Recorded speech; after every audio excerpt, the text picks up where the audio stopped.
Good evening, everybody, and welcome to our live stream for this week. Let's begin with a bow.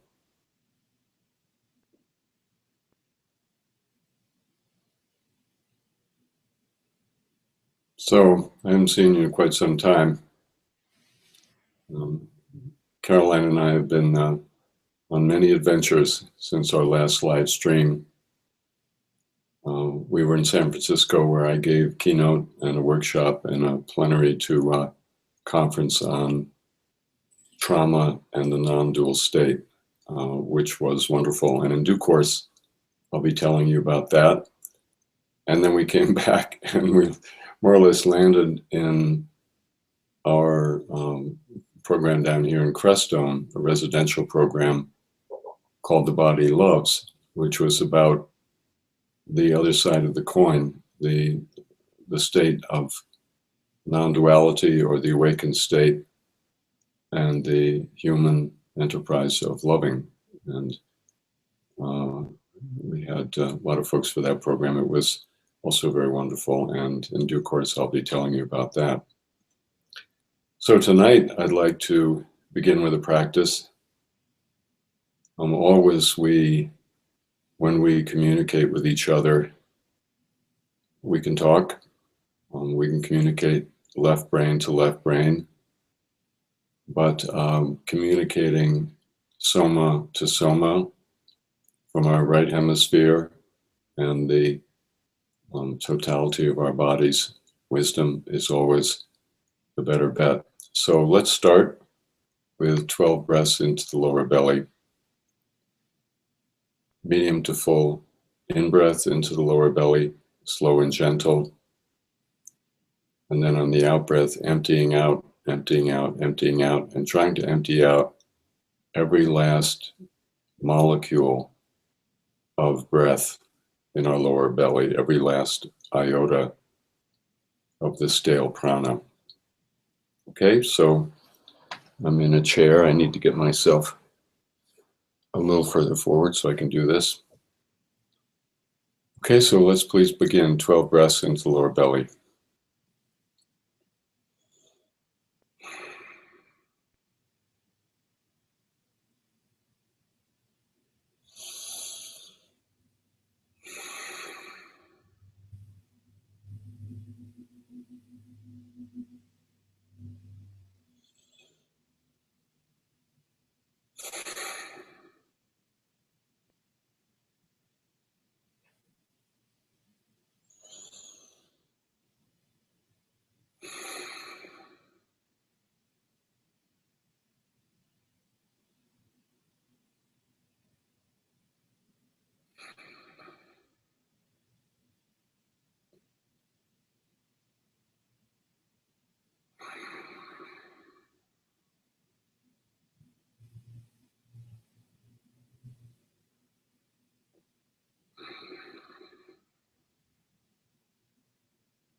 On the out breath, when you're emptying, don't forget to tighten the anal sphincter and pull up on the perineum and collapse the front of your lower belly back towards the spine on the out breath.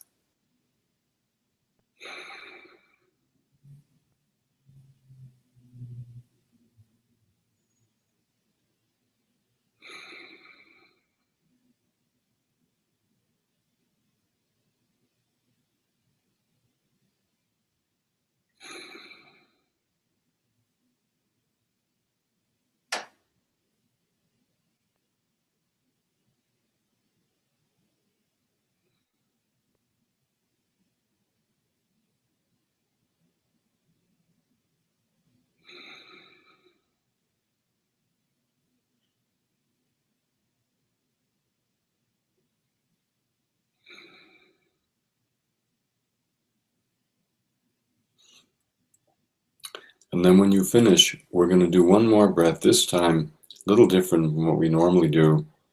We're going to take a deep breath into our lower belly, and we're going to swallow to hold the breath in our lower belly, and just hold your breath like that. In breath, swallow, and hold the breath in the lower belly until it becomes uncomfortable, and then you can breathe naturally. Okay, so one more. So breathe out.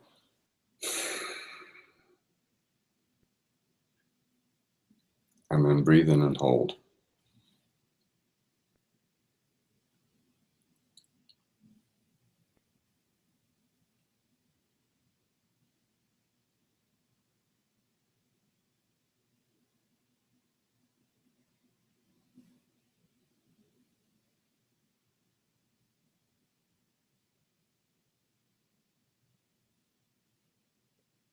And then breathe naturally and just relax.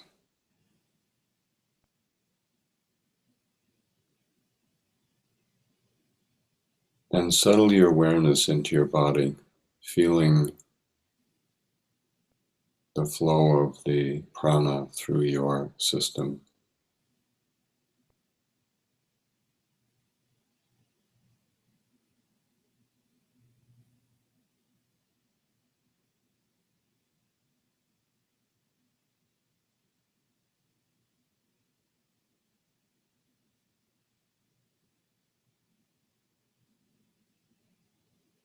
It's a process here of kind of settling our agitated, fragmented self into this incredibly steady, open, brilliant flow of awareness through our system.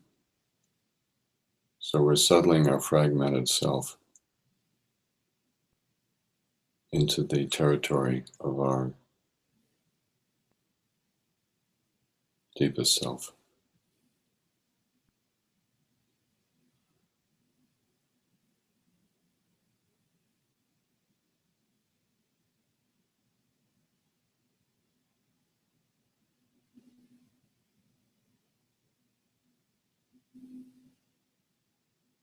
And then we're going to just breathe lightly and gently into the lower belly in the practice that some of you may know as yin breathing, breathing into the lower dantian, but very gently.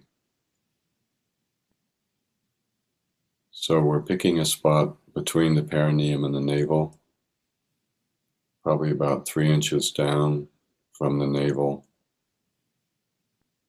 an egg-shaped open space in the middle of the body, and we're going to begin breathing into that.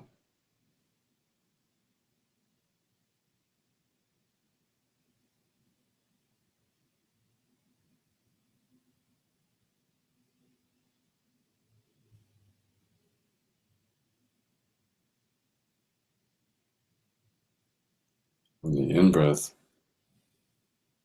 you can visualize there's a balloon inflating there.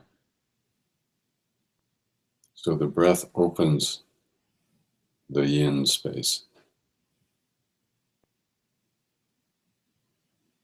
On the out breath, the space collapses slightly as if the balloon were deflating.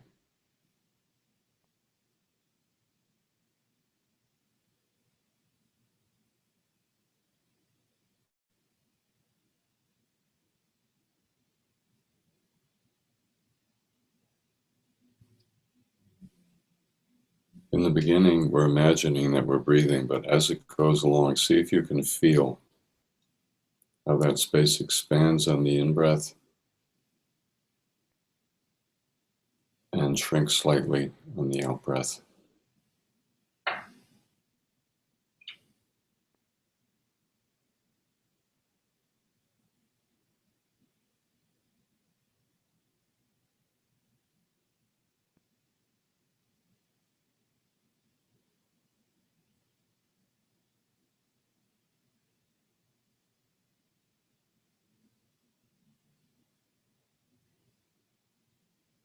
Turn off my cell phone. It's right there.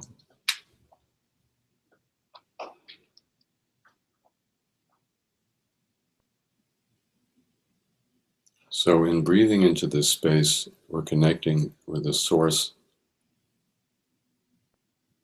in our body, the primordial source of our life. So in the beginning, we're just trying to find the space and feel it on the in-breath.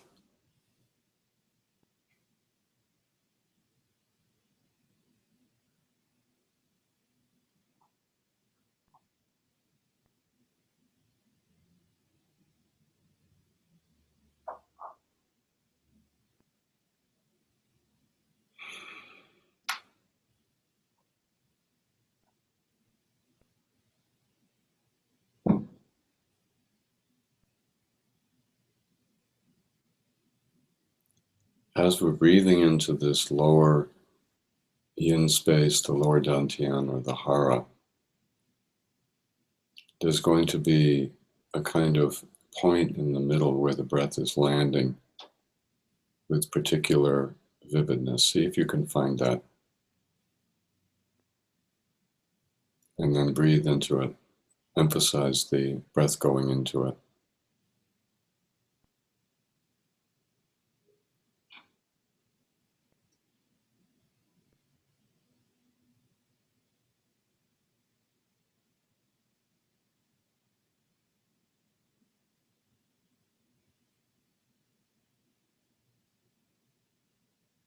Sometimes there are physical sensations associated with it. See if you can feel those. Could be a feeling of a slight freshness, sort of refreshing feeling, maybe a little bit of warmth. Just see what's going on.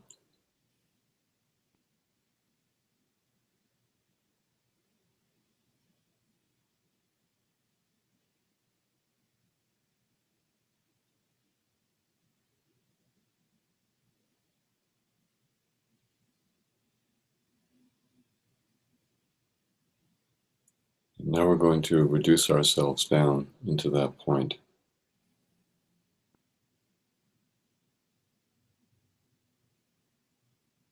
And we do that by following the breath down, following the breath in to that point, being with the breath, being the breath, letting the breath be our self-conscious person.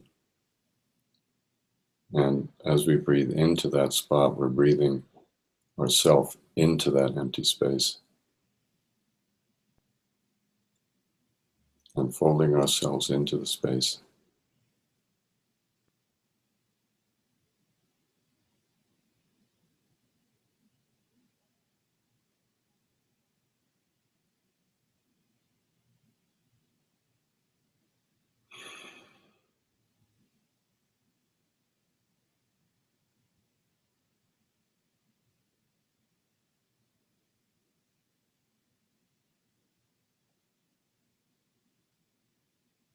We can afford to give up all of our reference points, all of our separation.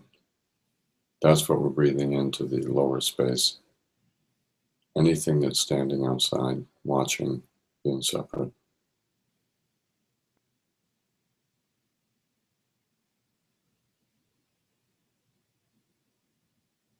And letting ourselves disappear.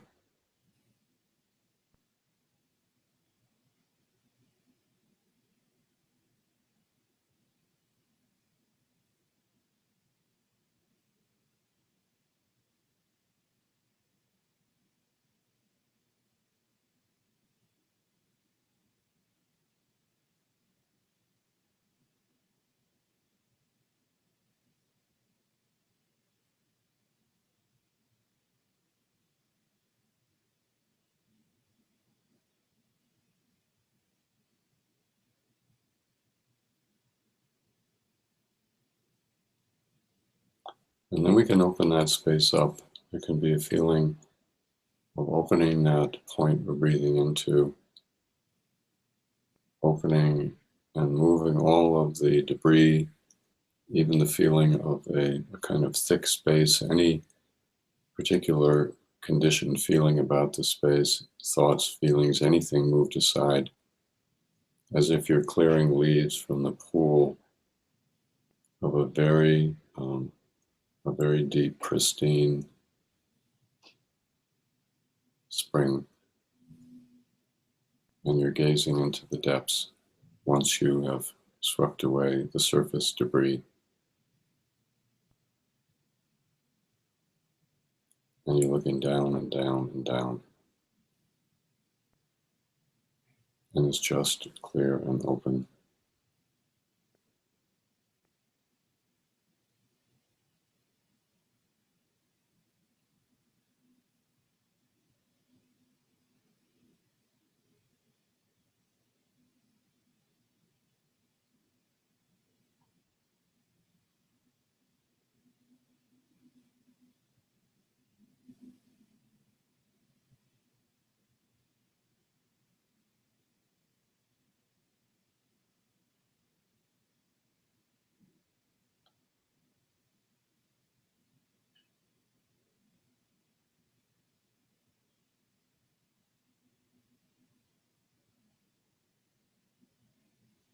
And then once again, bringing the space, this deep, completely open, empty, immaculate space, allowing it to rise up our spinal column just inside the physical spine in the central channel.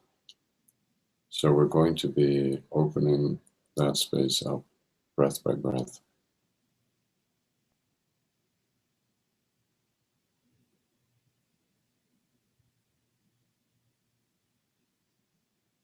Behind the lower belly, behind the navel, coming up to the solar plexus,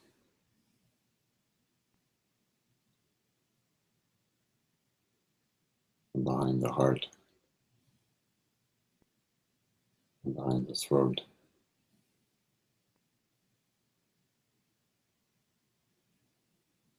and behind the jaw, up to the occiput.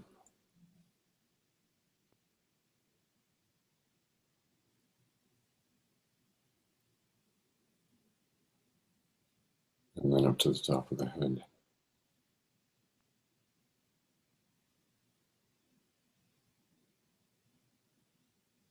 So breathing into the lower belly still, but a sense of abiding in the awareness of the lower belly and its extension up the central channel. So we're in our upper body, but we're breathing into the lower belly and feeling the way in which the space in the lower belly is our root, it's our source, it's our core, and it's behind everything that's going on higher up in us.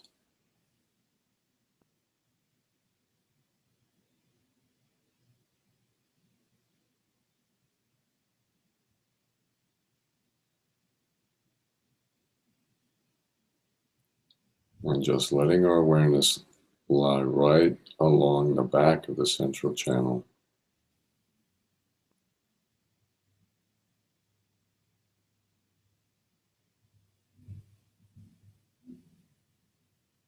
And feeling the brightness, the backlighting of awareness itself, of our core.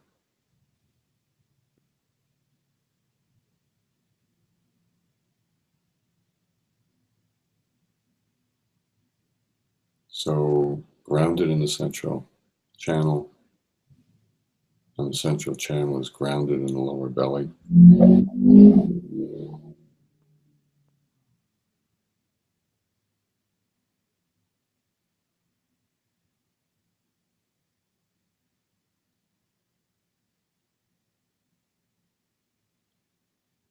And from there we look out and behold the world.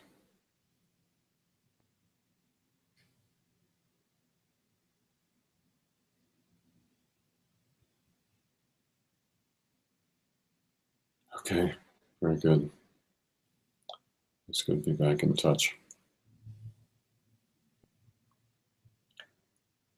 So there are so many things that I've been thinking about talking to you about.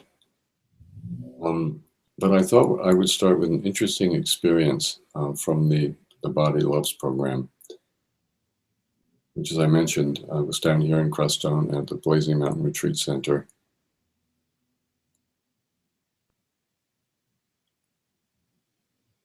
One day, one of our most senior students came in with a video. And the video, strangely enough, was from 1976, the second year of Naropa, at that time Naropa Institute. And the video had two parts. One part was Trungpa Rinpoche walking in to the this hall where there, this big auditorium. Actually, it was a gymnasium at one of the schools, public schools, I think, or private schools in Boulder. And that lasted all about 5 seconds. And then the camera turned, and there was this person standing there in his early 30s, and it was me. And I've never seen this video. This video was a revelation, I think, in many ways, which I'll discuss in a minute. Especially to Caroline and me. So after the video, I said to Caroline, this was a couple days later, I said, well, you know, you have never seen Trump Rinpoche in a video moving. And she goes, yeah. And she said, yeah, she's seen lots and lots of still pictures, but she never has seen him walk, move. And I said, what did you see in that?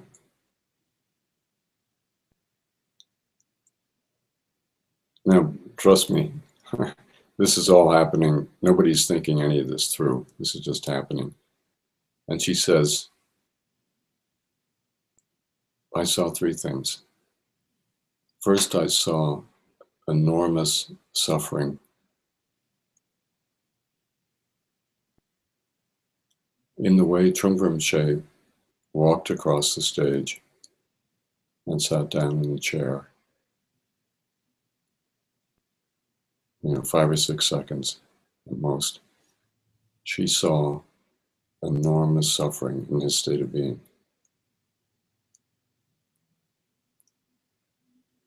And I suddenly realized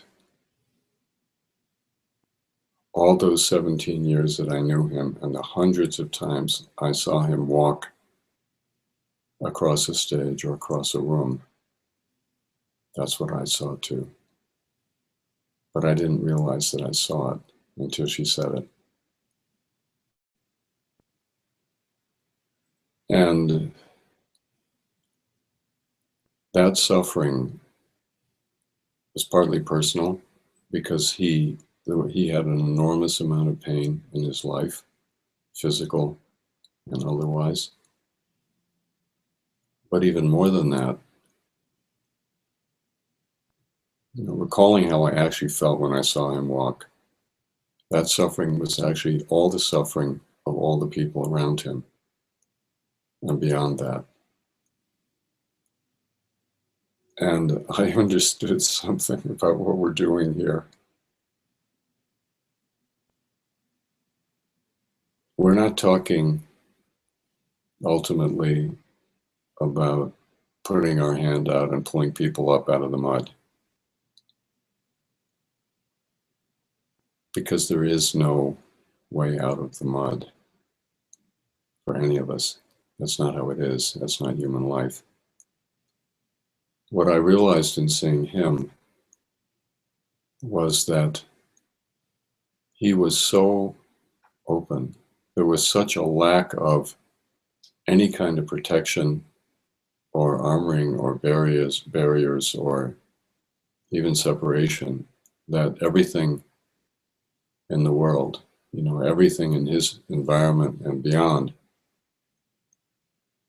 and the unbelievable suffering really that everybody was permeated with.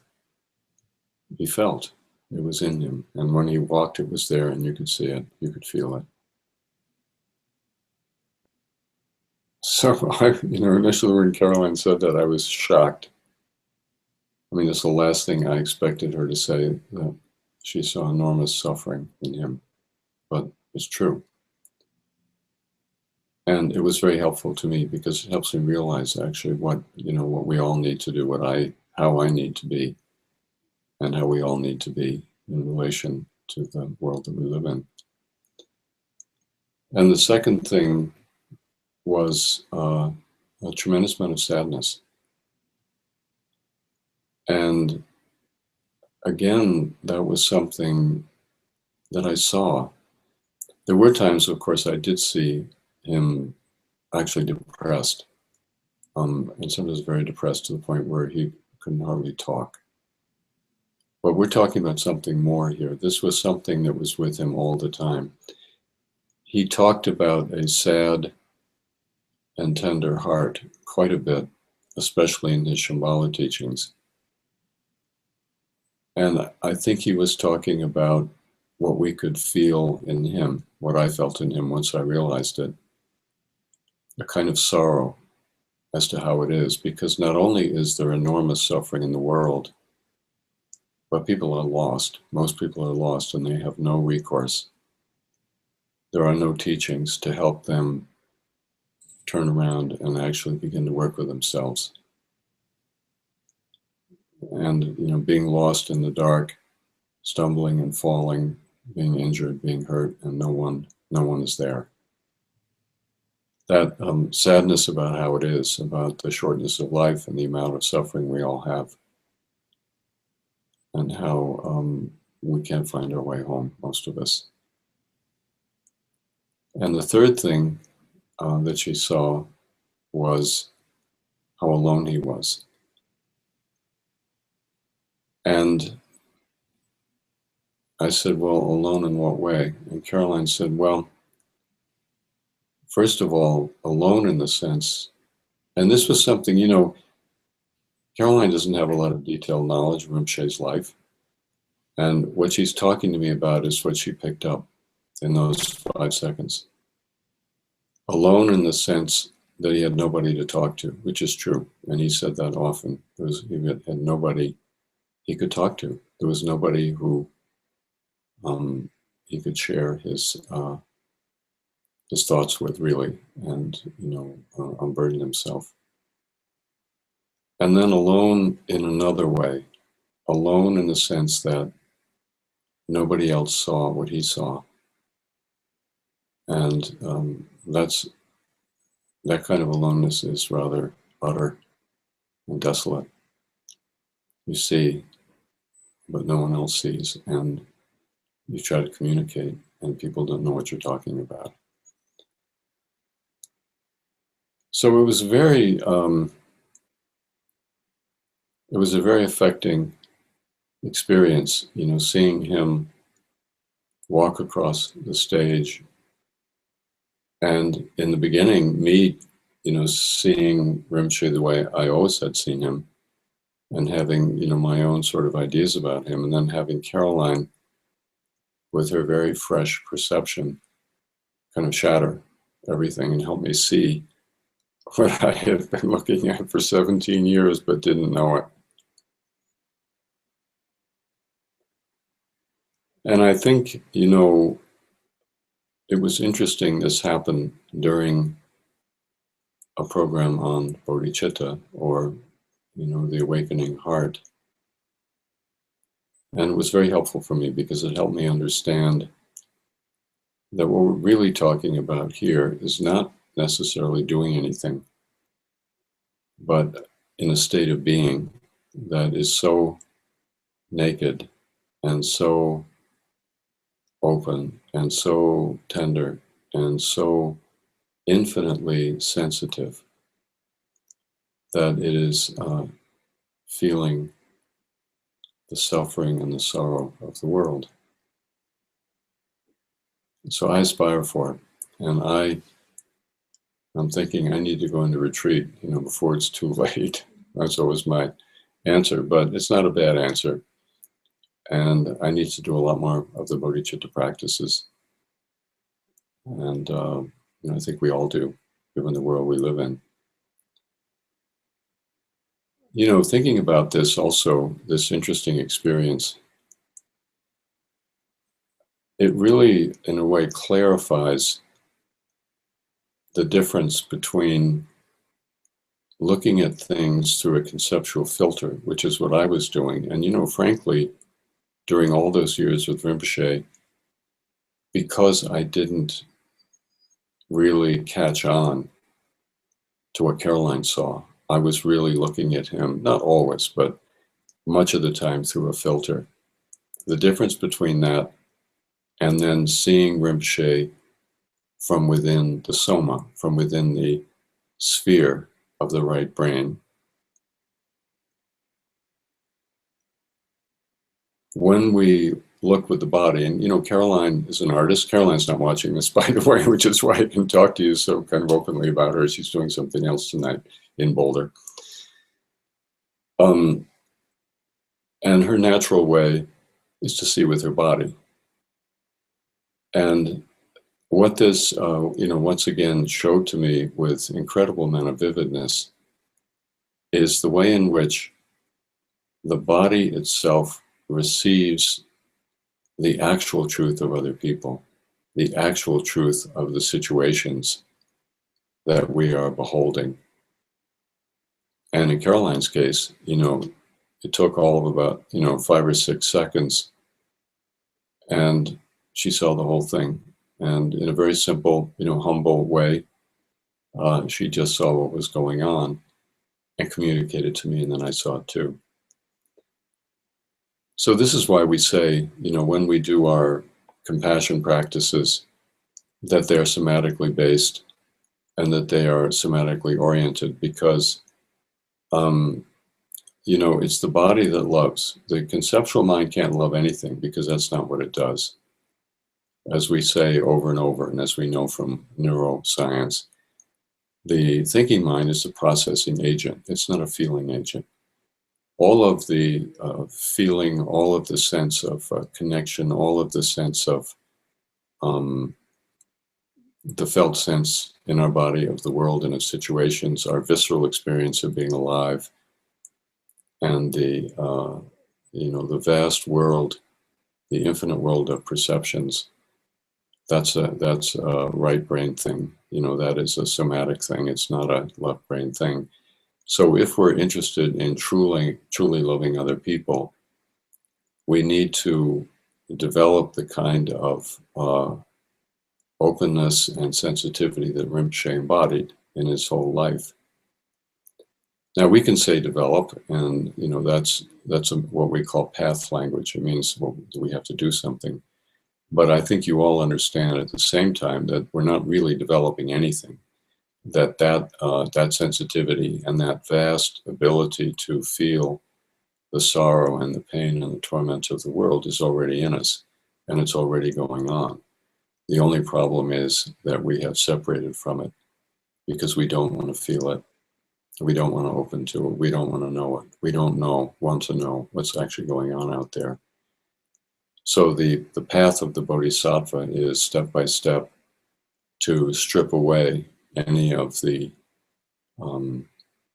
overlays, any of the armoring that covers over the experience of our heart. And when we do that, then we arrive at the state of being of Trungpa Rinpoche. So it's a journey worth making. And, even if we say this is not a journey, I particularly relish for myself personally, there isn't in us a very deep altruism and a deep sense of love of the world and of other people. And if we won't do it for ourselves, most likely we will be able to do it when we think of all the others and their suffering and their situations everywhere. So yeah, just one brief moment. And then I'll tell you the other part is that then the camera went on to me, and I was just talking, to the audience about Naropa Institute, and we had just raised $100,000, which for Naropa in those days was astronomical, and everybody in the audience was cheering and clapping, and I was talking about how when they go home, they should think of us being here practicing, and that what we've created this summer at Naropa in 1976, is still going on, and they're connected. So, the same thing I talk about now. But the person who was doing the talking was different. And maybe someday you can see this video. It was actually very shocking to me. It was just very different. I was very much, at that point, a product simply of my own particular past. And Caroline's comment after seeing the video and seeing me now, I'm not all that enlightened, but I am different, was, oh, well, that's proof that the teachings work. So that was hilarious. And all of this came out of how long was that video ever? Like 30 seconds or something? What would you say? Yeah, maybe 3 minutes. Oh, really? Was it that long? Might have been. Yeah, it might have been 3 minutes. Yeah, it was brought to us by Vichak Panach, who's one of our most senior students who's Thai, lives in Thailand, and is teaching the Dharma in Thailand. He's teaching the practicing lineage in that situation. So yeah, I think that's enough of me talking. I do want to talk to you about the program a little more deeply, and I also want to talk to you about the whole trauma thing, which was very, very interesting. I was there working with, psychiatrists and psychologists and people specializing in trauma, and really wanting to talk about how the Vajrayana approach that we follow in this lineage is a very interesting and somewhat innovative way of working with trauma. Obviously not in a client situation, but in a community situation, which is very unusual. I'm not sure I know of very many communities at all that as communities are working on their own traumas and helping each other. So I thought it was a wonderful opportunity for me to explore that with other folks. So yeah, Elizabeth is in Boulder, and Everett, do you want to change the screen so I can see Elizabeth? Right now I'm looking at Mother Bear in the shrine room of Blazing Mountain Retreat Center. Hi, Reggie. Hi, Elizabeth. There you are. Hi. How are things? Doing well, thank you. I haven't seen you in a while. Were you here for the Body Loves? No, I wish. No, I'm home working and doing the family thing. Yeah, the family thing. So I felt like a really tender and powerful retreat, from what I could tell. Well, you're doing your own Body Loves retreat with your little one. How is the little one? She's good. Lots of words, lots of communication and change, and it's a fun time. Mm-hmm. Keeps me on my toes. That's true. Yeah. So what's happening tonight? Do we have some questions? So this one is from Simone. In the live stream in December, you made some detailed instructions in terms of sitting with a straight spine, open neck, chin down, ears over the shoulders. But I have a lot of pain sitting like this because my back has three-dimensional 4 curves from scoliosis.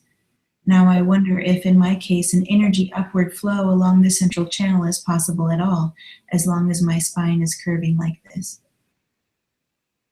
Yeah, that's a common question because pretty much everybody I know has a bad back, including me. Mm-hmm.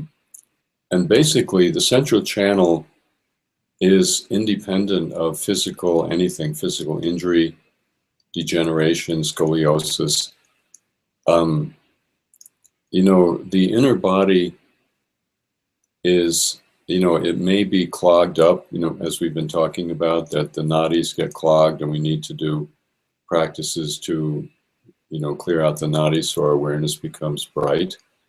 And the central channel, we may lose touch with it, but it's never obscured. The inner body is never injured. Sometimes when we breathe into the perineum, people will say, well, I've had a lot, I've had episiotomies and I've had, traumas and it's really compromised. Well, physically it's compromised, and the relationship of our conscious self is compromised, but the subtle body isn't. So no matter what your situation, you can do these practices and have confidence that you're getting the real thing, so to speak. Riley asks, sometimes I feel the urge to throw away all of my books on Buddhism and just meditate. I think maybe I have read too much, and this interferes with the idea of trusting in my own experience. How much should one study Buddhism? Not very much. In fact, hardly at all. The greatest realized people in India, the Siddhas, most of them were illiterate and they couldn't read anything. Mm-hmm. And, there's some correlation between not reading and realization in the history. Now, of course, the people we hear about, Naropa, Marpa, Tsongkhapa, these people were readers and writers, but we hear about them not because they were necessarily the most realized people, but because they wrote. They wrote about themselves, they wrote about their lives. So I think, I'm being a little bit facetious, but I do think a little bit of reading goes a long way, and particularly in the practicing lineage, we're advised specifically when we're in practice situations to not read. How many times have I been told, do not take any books into retreat with you when you do these practices because they're just going to muddy your mind. I think the bottom line is Simone. Is that the person's name? This one was Riley. Oh, okay. First one was The first one was Simone. Got it. I think in this case, because it's a he, right? Mm, It's a she. I don't know. This person, because this person is actually feeling they've done too much reading, I think that is the bottom line. And I would trust that. I mean, I have come to that point in my life several times, like, this is really not helping me. Mm-hmm. And it was a good thing that I felt it. And when I was in graduate school, there wasn't that much I could do about it. I had to keep going, and that was horrible. Mm-hmm. But once I got out, I could do something about it. And it was actually very helpful. And I would trust that anytime you begin to feel you're reading too much, just put them aside for a month and don't read anything, even newspapers and magazines. See what happens. If you can bear to do it, your progress will develop much more easily and quickly. I've noticed for myself, I've read some books while on retreat, and I've also read them in my normal life. And it's like I've read a totally different book because of my own state of being when I'm reading it and I'm practicing or not. Yeah, you bring up a good point. If we're going to take a book in retreat, it should be a book that speaks to our heart. Mm-hmm. I hate to admit it, but in my early retreats, I used to take my Tibetan and my Tibetan dictionary into retreat. Bad idea. Bad idea. I'm ashamed to admit it, but I did. I took a Trungpa book with me on my first solitary when I was in India, and I didn't really know him very much. And I remember writing in my journal that felt like I was being slapped around in the most loving way. That was my impression of reading Trungpa. That's funny. Because that is how he was. Yeah. Maureen asks, which body center, the root, hara, navel, etc., correlates with which Buddha family? She's asked this a few times. Padma Vajraratna, she would like to know if there's correlations.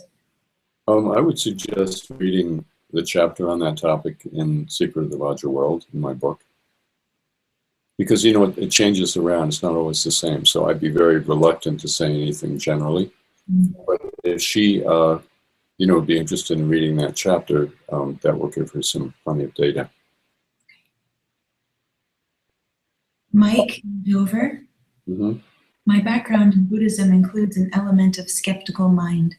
So when it comes to the somatic techniques that you often focus on, such as the space behind the palate, central channel, I am torn between really experiencing the natural state and a little sergeant inside of me who says, you were conning yourself into this to prop up your spiritual materialism. How do I confront this duality? Any suggestions would be appreciated. Well, it's not really a duality. It's the inner judge is interfering in your practice. So how are we going to look into the inner judge? Where is that inner judge coming from? And sometimes it's helpful to trace that inner judge back to your father or your mother or other caregiver or somebody in your early environment that taught you to distrust your own experience. The biggest problem in Buddhism, and the biggest problem, especially the biggest problem in Vajrayana, is I'm not going to say the inability to trust your experience, but the unwillingness to trust your experience. And I say unwilling because it is one of the ego's most pernicious and wily and deceptive strategies to protect itself, which is to call in question what you yourself have experienced in your own body and to be true. And then this little voice goes, well, that's not really true. And there's a part of us that prefers the little voice because it's safer. Mhm. So I think at this point we have to go look in the mirror and we have to talk to ourselves like, who's in charge here, the judge or my own direct human experience? We have to make a decision. And you got to be tough on yourself. If you're going to sit around and claim, well, we have a duality here, and there's this voice, and there's this other thing, and I don't know, which one is really true. That isn't actually. I don't think that's being honest. I think we know which one is true. We know that intuitively that our own direct experience trumps anything, any kind of negativity that is running through our mind. We've got to be honest. I mean, we do feel that way. We know that our experience is more valid, but we just don't want to go there. So I hate to be a hard ass about this, but this is very important. We have to take our doubt by the seat of the pants and kick it into another universe. I'm not talking about doubt in people or situations or being skeptical, like my integrity. People should be very skeptical. Does Reggie have any integrity? That's fine. But if you start doubting your own experience, you're dead. So that's what we're talking about here. This is from Doris, and she's asked us a few questions about her experience with the group. Yes. It's been challenging for her. Yeah. So she's been trying to hone in on exactly what it is. I'm in a group that stresses being present in the body and aware of the sensations in the body at all times. We also do a practice called inquiry, where we typically sit with other students who just listen while one of us monologues for 15 minutes on some aspect of the current teaching and how we experience our sensations as we speak.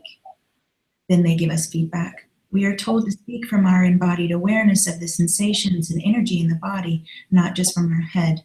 The problem is that it's very hard for me to maintain contact and awareness of my body when I'm trying to speak. I want to just feel the energy, and trying to talk pulls me away from that. When I'm just quiet and focused inwardly and don't force myself to speak, my body just takes over, and I'll have quite a lot of dramatic, spontaneous movement and sound. This is a very big difference between the quiet inquiry that others have. Although I value the teaching of this group, I wonder if perhaps it's not the right place for me and if it would be more appropriate for me to be in a somatic lineage where I can just focus on the body and not have to speak. Well, I think her body's giving her the answer. It sounds to me like her body doesn't like that situation. That's what it sounds like to me. That's not right for her. And I think she knows it. There is a way to think about this. Language is the domain of the left brain, the thinking mind. That's where, spoken language is seated. The intuitive sense of the body is in the right brain. Feeling the body, feeling the emotions, feeling the perceptions, the sensations. And being told to be simultaneously in our left and our right brain is really, really hard. And I think it does create a conflict and a split. And I would say, what this group is doing could be valid for some people, and it could be valid at a certain point. But I think in the beginning, you need to train very, very deeply in the somatic domain, almost exclusively, until you have that kind of, bodily awareness. You know what's going on in your body. You know what you feel. You know how your perceptions are landing. You know how your body's responding to people and situations. I think in the beginning, you have to really train there, because if you skip over that and try to do what this group is doing too early, you won't be able to do it. Nobody will. So my sense is, at least for the time being, her body's just telling her, this isn't right. And she says she feels that way. So I would totally trust it. But here's another interesting point, and I think this is where the group, I think the group has, is doing something interesting. I'll give an example. In the focusing work of Eugene Genlin and Ann Weiser Cornell, his main student, most of the work is on attending to the body and trying to feel what is going on with the body and what is the body's point of view. It's very, very similar to what we do. I mean, we do some other things that are different, but that part is similar. And as part of their method, they actually will use language, but they only use it one-on-one. They don't do it in group situations. But the way they use it's very interesting. Let's say I'm feeling something. And in fact, you even do it by yourself. as a matter of fact. You don't even need another person. So let's say I'm thinking about maybe going to a meeting, and I have a little bit of a sick feeling in my body. I feel sick. Or let's take another example, actually one that actually is more close to home for me. Let's say I'm feeling some kind of edginess or some kind of disquietude in my body. And I'll ask myself, and I can't quite get to it. I can feel it, but I can't quite get to it. I can't quite feel what it is. And so I can use language in a certain way, according to Eugene Genlin and Weiser Cornell, to clarify what I'm feeling. So I can say, what is it? Is it impatience? And I might say, well, it's almost impatience, but it's not quite impatience. It's something similar. Now let's see, is it impatience? No, it's more like I want to run. I want to run away. I want to get away from this, whatever this is. It's more like, my body just wants to get up and bolt. And then I go, well, is that all there is to it? That why does my body want to do that? Why do I want to run away? And then I might say, is it because I feel I'm being suffocated? And my body goes, yes. Is it because I feel there's no room for me here? And my body goes, yes. So that's an example of, so I'm feeling, obviously, in a particular situation, there's no room for me, and therefore I want to get out. I want to get away from whoever it is or whatever it is. And in the beginning, I didn't even know what that was, but through asking myself questions and trying different terms, I eventually arrive at the feeling in my body. So it's not that the term feeling claustrophobic, that there's no room for me, those words don't completely catch it, but they help me feel what is really going on in my body. Does that make any sense? Mm-hmm. So I think that's what the group is aiming toward, but it sounds to me, at least for this person, it's happening, first of all, happening in the group situation is the hardest of all. And I can see why she doesn't really feel comfortable. And even using this method, it really shouldn't be used until we have a pretty deep, confident, and open relationship with our body. And then you can use this to enhance the journey, if that makes sense. Yeah. Yeah, so I would do something different for a while. I wouldn't say that, she would never want to go back, but obviously the main thing is trusting her body. Isn't it interesting in these questions?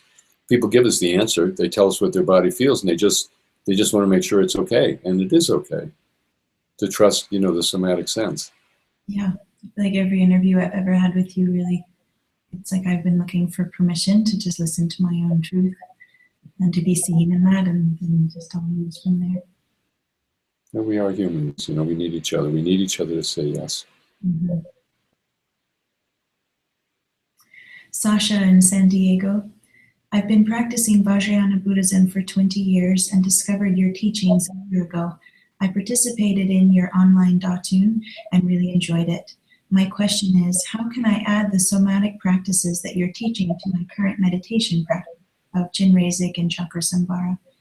Also, you offer different somatic practices, and I'm not sure if I should choose one and go deeper, or should I be more experimental with them? Well, I think, I was talking to somebody actually yesterday about this who has been practicing for 40 years, and they thought that the Vajrayana was about imagining things. And then they discovered what we do, and they realized it's not about imagining things, it's about experiencing your body in a certain way. When you visualize Vajrayogini, you're not imagining Vajrayogini, in our lineage. When you visualize yourself as Vajrayogini, you experience what Vajrayogini feels in her body. It's very visceral. And I think that's the missing piece in Vajrayana Buddhism altogether. So in the West, so my suggestion is go through the body work, take your breathing body, 20 CDs, spend 2 weeks on each CD, that's 40 weeks, less than a year, do the practice every day, and you will see that you will begin to rediscover your Vajrayana, all of it. You don't have to take one technique and try to apply it. You will begin to see the Vajrayana is about the body and only about the body. Why it's taught in this country as an imaginal spirituality is completely beyond me, because it wasn't in India and it wasn't in the practicing lineages of Tibet. So I don't know where that came from, but it's not right. I was doing a lot of these practices before I met you, and I thought I had to go up and out. Yeah. And I thought I had to stay in my imagination and work with my mind in this way. And then when I met you, I learned how to connect to all those states and spaces that I had been, but I was completely embodied and completely grounded. And I was able to be human while doing them. And it's hard to explain, but it was really profound. Yeah. Grow so much as a person. Yeah. Well said. Ryan asks, I'm certain that I could sit in meditation so much longer if my legs wouldn't fall asleep so quickly. I've tried almost everything, kneeling, benches, zafu, zabatans. Tell me a little bit about what you use and where I can locate one. I wouldn't worry about it too much. I would, always, your whole life, you're going to be looking for comfortable postures. And if you have to change, if your feet are going asleep, your legs are going to sleep, your buttocks are going to sleep, you need to find a different position because it's not working. It's pressing on nerves. Like my whole life, I'm constantly changing, and now I sit on a bench and it's perfectly okay. I mean, it did take a while to get my mind around it. I'd much rather sit, cross-legged, but I can't. And the thing is, getting attached to a particular posture as being the correct one for meditation is not helpful. I would say that. Experiment, explore. You need to be relaxed. Otherwise, meditation is just resistance, and that's not helpful. So, yeah, just to experiment and see what comes up. And if you have to be like me and sit on a bench, it could be worse. Yours is called the cloud bench, is that right? Yeah, well, cloud bench, and then one of our students designed a meditation bench that I actually use and like a lot. Yeah. Alex asks, while sitting, I've been trying to keep the breath in the lower belly, and that's been feeling really forceful and painful, which wasn't always the case. The breath feels like it wants to go many places in the body and sometimes go out into space. I'm having a hard time determining if this is mind resistance and if I should keep my breath and attention in one place, though it feels suffocating, or if this is my body insisting I let the breath and attention travel where it wants to go. Well, the breath goes everywhere. Where it wants to go might be on an unconscious level where you want it to go.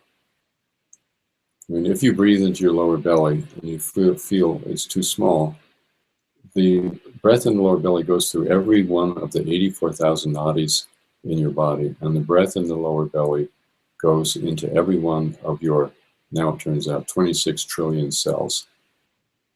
And the breath goes beyond the body into the universe. So that's where the breath is going. And then we will focus on different things to develop certain capacities. So breathing into the lower belly, this person sounds like breathing into the lower belly might be difficult because of a lack of groundedness.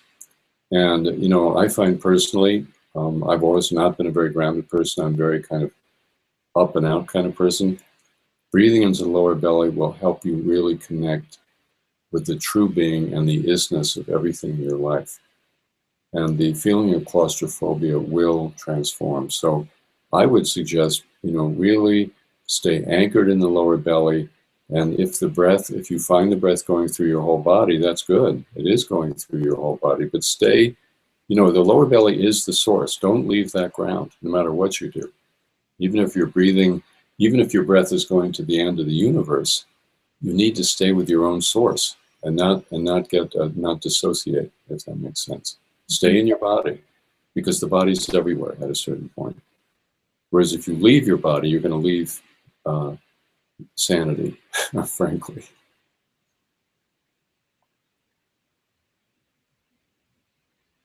Manuel, you often talk of true spirituality versus a kind of feel-good spirituality.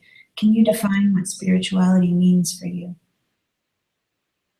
Well, I can't define what it means for me, but I can tell you what it means in this lineage. Spirituality is the dismantling of ego. It's that simple. feel-good spirituality is using spirituality to make the ego feel good, to make us feel comfort, to make us feel secure.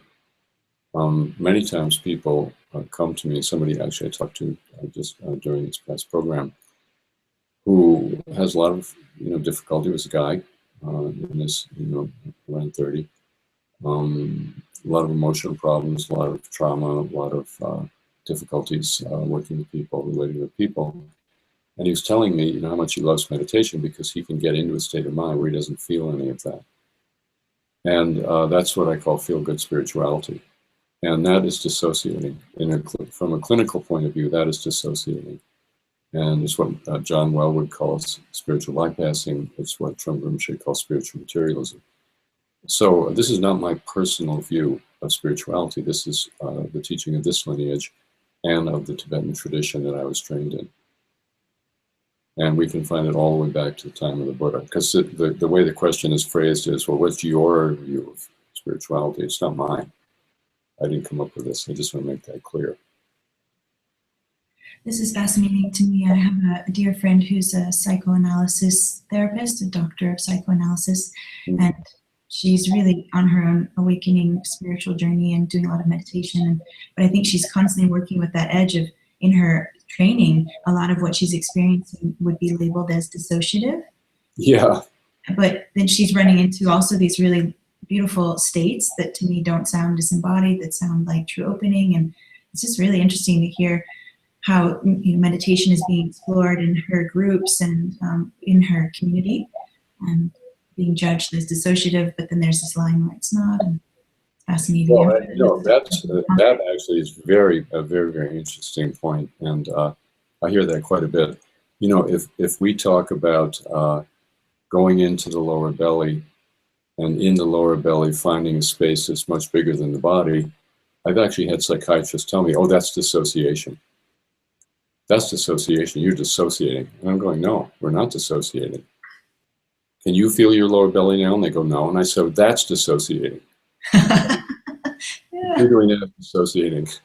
What we're doing is plugging in. We are associating with the source of our own state of being. It's very tricky out there, as I often say. It's like shark-infested waters. This was one of the main themes at the trauma conference, that one of the main things I wanted to get across is that what many people call non-dual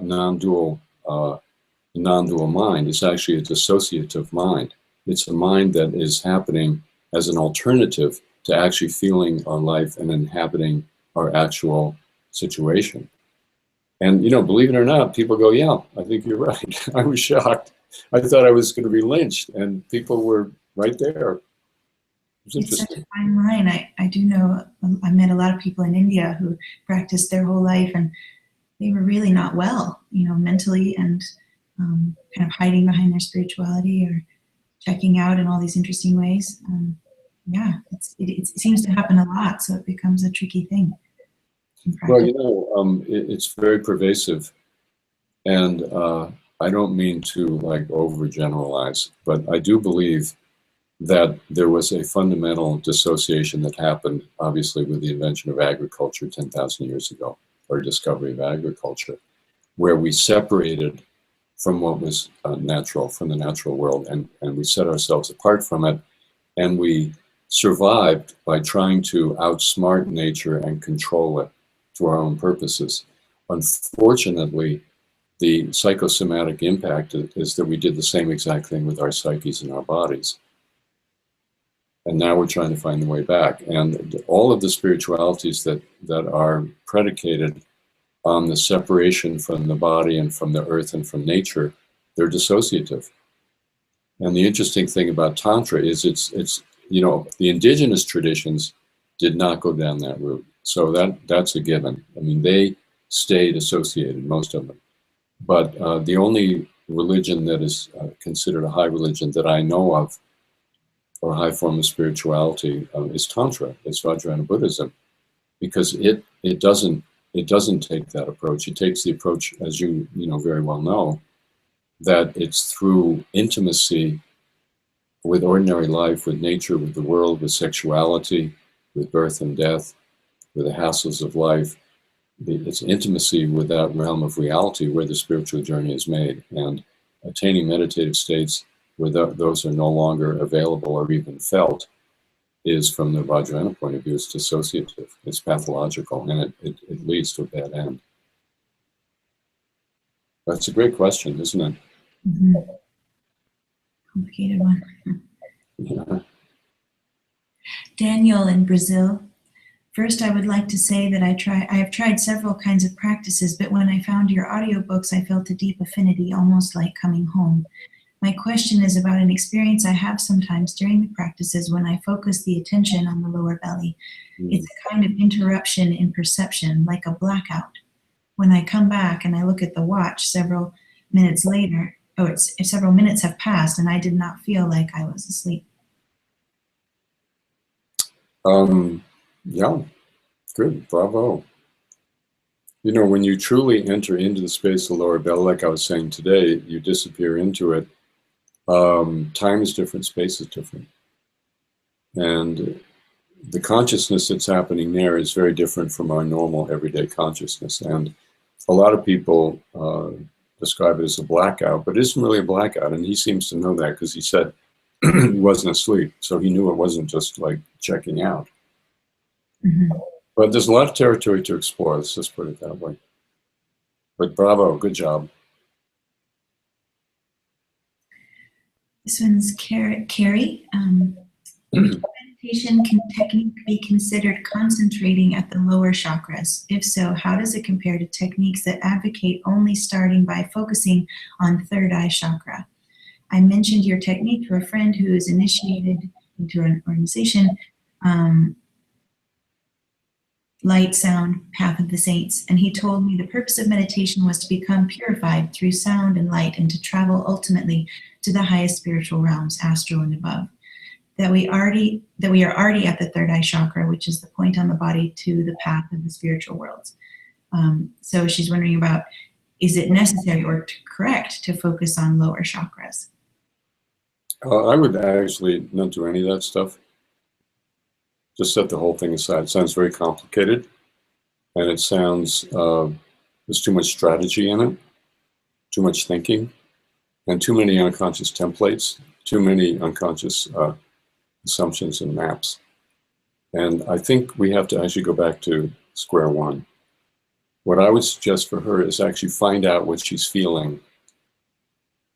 She needs to find out what she's feeling in her body and not be trying to do anything. That would be my suggestion.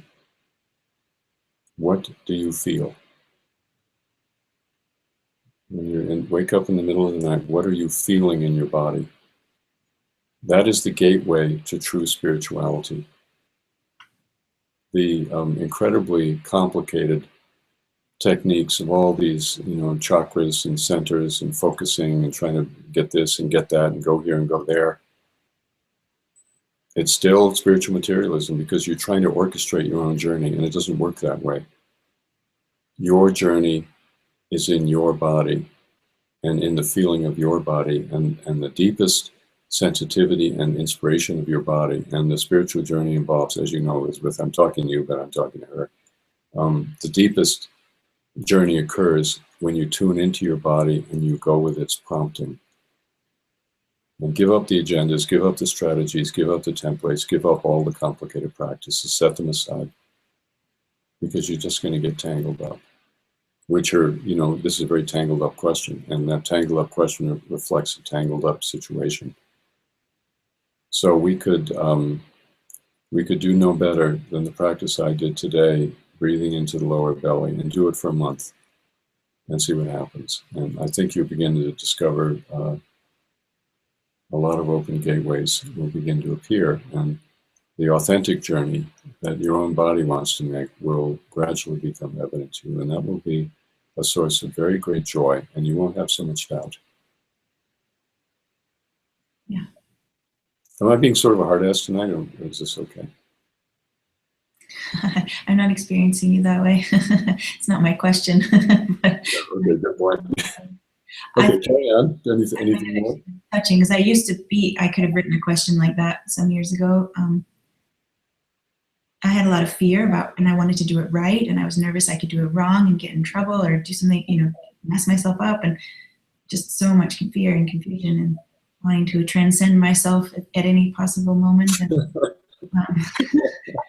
That's right. I remember it well, Elizabeth.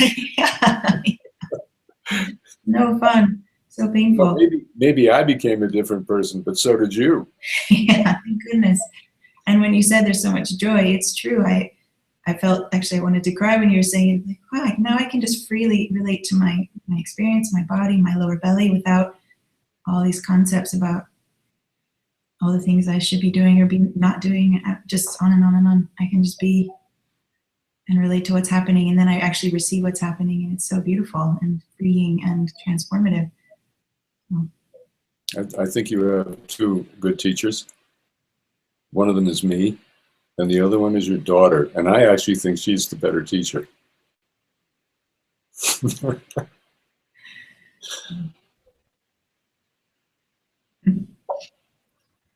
we do another one? Mm-hmm. This person, Neil, from Edmonton, she was at the Body Loves retreat. Mm-hmm. My understanding of the Maitri practice is to put one of our prisoners about 6 feet in front of us. What happens for me is that I lose the sense of connection to them. So what I've been doing is allowing myself to merge in a sense, or allowing the prisoner to really take a seat right in my heart and body in order to feel them. Then I move my awareness back and just wait. It's been interesting. What do you think?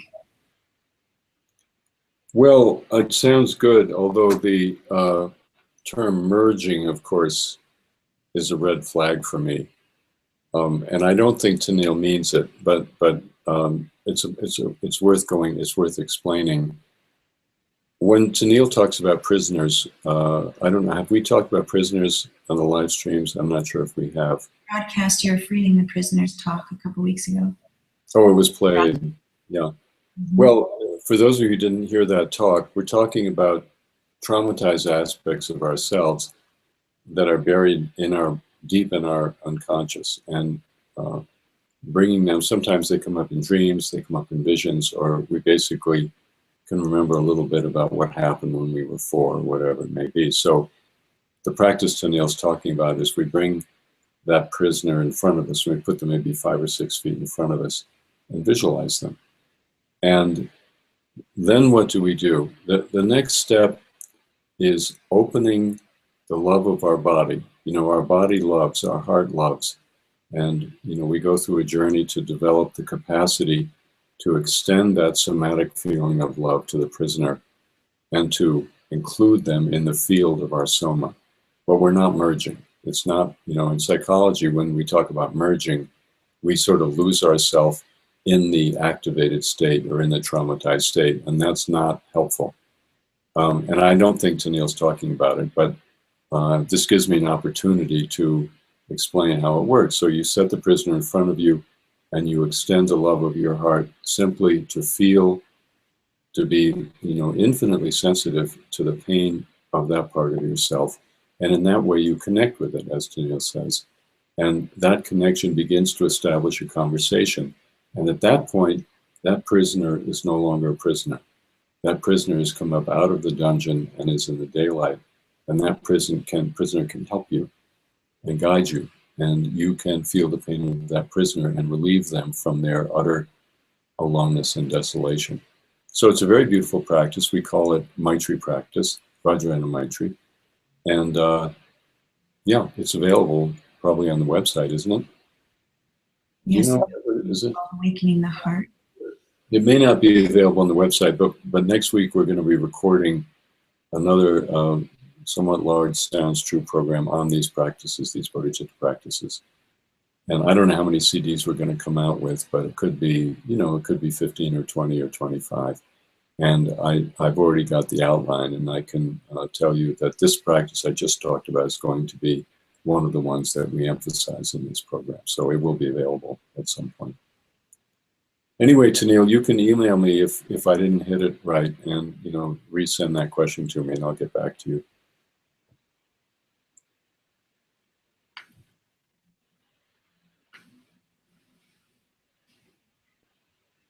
This is from Sage. I know you said that talk about your CIIS presentation is forthcoming, but is there anything you can say now in regards to trauma recovery, especially maybe some of the things that are not conventionally known? I've found effective treatment so painfully out of reach for me for many decades. I practiced somatic experiencing for 3 years now, but recovery for me still feels foggy, and help to find an effective therapist is still an ongoing search. She went to the conference to hear you, but she just wanted to hear more about that.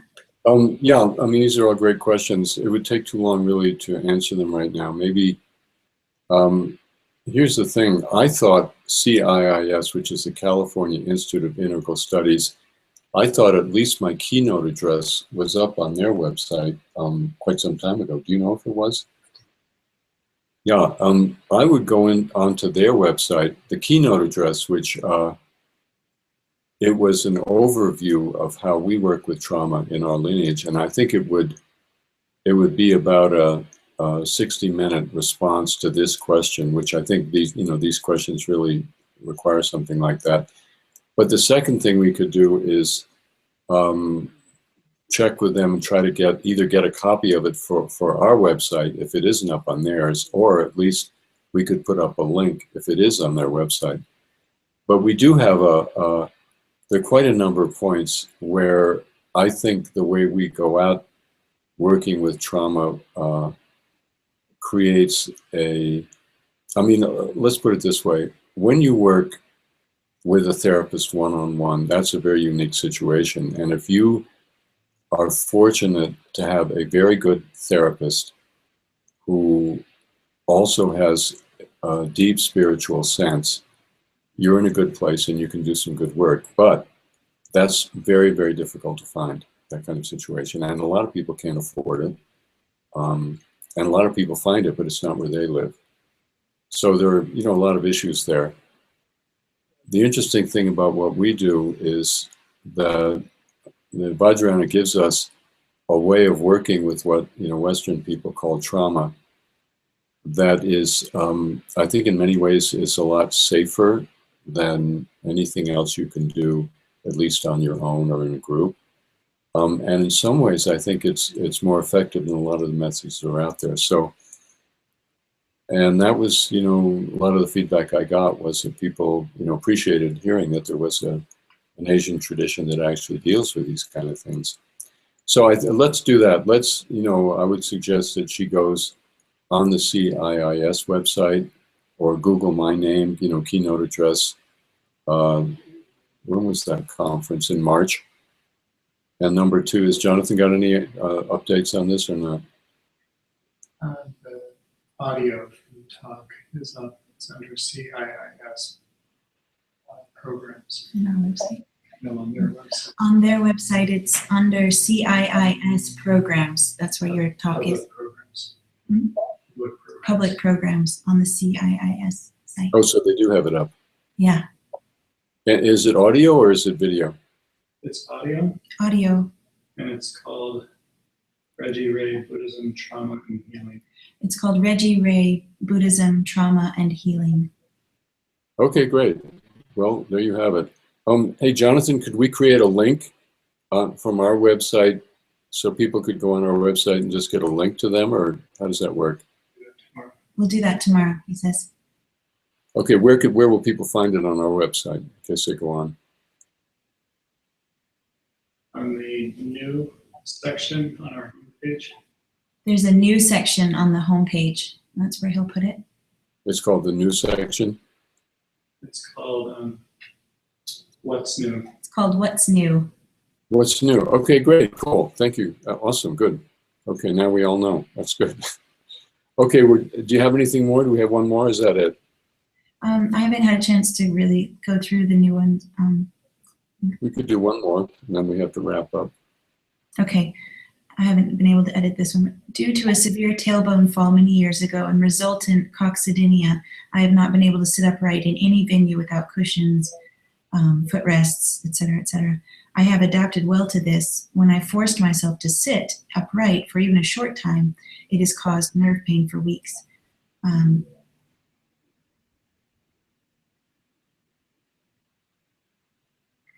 I would like to figure out a way to work with the central channel and all the other sitting practices while lying down. Any advice or encouragement about possibilities would be appreciated. I make attempts, but it's awkward visualizing horizontally instead of vertically. It is. Yeah. What about standing up? I would suggest trying doing it standing up. And you can do it, you can put your elbows on either side of a support to help you so you don't put all of your weight on your feet. That's one idea. The other thing is I broke my tailbone actually some time ago, and I found cushions that only supported my buttocks, and the whole rest of my, my perineum and my inner sits bones and my tailbone were just floating in space. And I had to use that for, quite some time, and it worked. Now, this person may be saying that even being upright causes pain, but if that's not what they're saying, they might try to, construct a cushion that doesn't put any pressure anywhere near, where the pain is, and see if that helps. I mean, it's an important point because all of us have, over the course of our life, many illnesses and injuries and all kinds of physical problems that make conventional meditation postures impossible. And you just have to experiment and explore. I think the central channel is the one practice that you really can't do it lying down. So somehow this person needs to find a way to be upright, standing or squatting or, like I said, figuring out some kind of cushion situation that works. Or what about in a swimming pool? What about standing at the side of a swimming pool and letting, the water largely supporting you, and, maybe putting your arms back, on the sides of the pool and doing the practice there. I mean, we need to be inventive. We need to be creative. And maybe there's some things I'm not thinking of. What about a hot tub?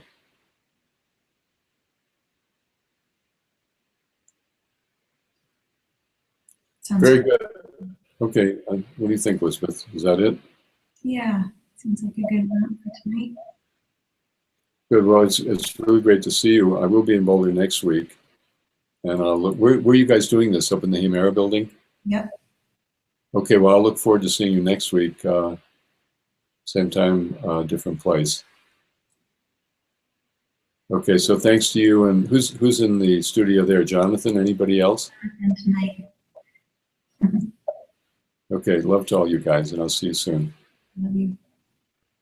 Let's close to the back.